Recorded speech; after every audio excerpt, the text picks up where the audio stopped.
This is the Lone Crater YouTube. We hope this video helps. You start by reshaping the environment so temptation falls away. Put the device 3 to 6 feet from where you relax or sleep. Reachability matters. Once done, disable non-essential notifications and keep only one essential channel active so interruptions are meaningful. Make the screen grayscale and lower brightness to around 30%. This reduces visual reward. These first moves cut frictionless scrolling, and they work immediately.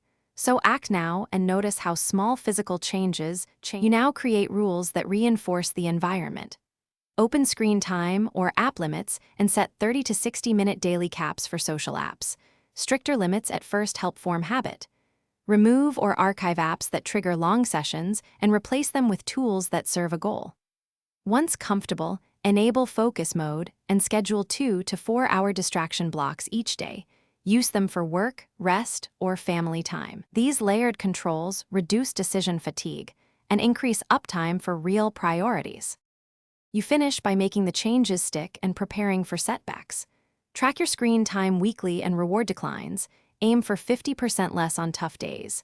If you relapse, tighten limits, add an accountability buddy who checks in, or as a last resort backup data and perform a fresh start. Make physical cues. Charge the phone in a dock outside the bedroom and use a dedicated alarm clock. If things go wrong, revisit notifications and app lists to identify the trigger and adjust promptly. Thanks for watching. Consider subscribing if we helped you.